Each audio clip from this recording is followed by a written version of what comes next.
Hi friends, இன்றைக்கி நம்ம வீடியோவில் என்ன பார்க்க போகிறோம்னா சமையலை பற்றின வீடியோ கிடையாது. எல்லா வீட்டுகள்லேயும் 6 மணிக்கு மேலே அழையா விருந்தாலே வரக்கூடிய கொசுக்களை நம்ம வீட்டில் இருக்கிற பொருளை வச்சு விரட்டி அடிக்கிறதுக்கான வழியை தான் நம்ம இன்றைக்கி இந்த வீடியோவில் பார்க்க போகிறோம். கடைசி வரைக்கும் வீடியோவை ஸ்கிப் பண்ணாமல் பாருங்கள். வாங்க இப்போ எப்படி சேர்த்து பார்க்கலாம்.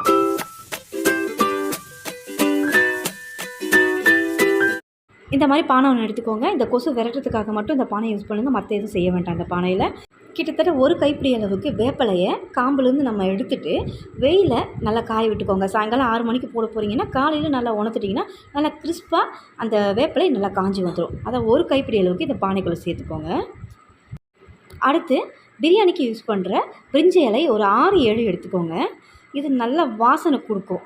இதையே இது கூட சேர்த்துக்கலாம். அடுத்து இதுவும் பிரியாணி யூஸ் பண்ணுற லவங்கம் தான், ஒரு 10-12 எடுத்துருக்குறேன். அடுத்து கற்பூரம் எடுத்துக்கோங்க. இதை நல்லா எரிய வைக்கிறதுக்காக ஒரு 6-7 சேர்த்துக்கிறேன். கூடவே தேங்காய் எண்ணெய் ஒரு 2 ஸ்பூன் அளவுக்கு இது கூட சேர்த்து இப்போ கற்பூரத்தை ஏற்றி வச்சிடலாம். கற்பூரம் எரிய அந்த காஞ்ச வேப்பிலை, இந்த பிரியாணி இலை, அது கூடவே நம்ம சேர்த்துருக்கிற அந்த எண்ணெய், லவங்கம் இதெல்லாமே நல்லா எரிஞ்சு கங்கு மாதிரி வந்துடணும். இந்த மாதிரி வந்ததும் வீடு பூரா இந்த புகை நல்லா பரவட்டும். மெயின் கதவை, ஜன்னல் இது மாதிரி இருக்கிறது எல்லாமே க்ளோஸ் பண்ணிவிடுங்க. அப்போ தான் வெளியில் போகாமல் இந்த புகை எல்லாமே வீட்டு உள்ள நல்லா பரவி கொசுக்கள் உடனடியாக சாகும்.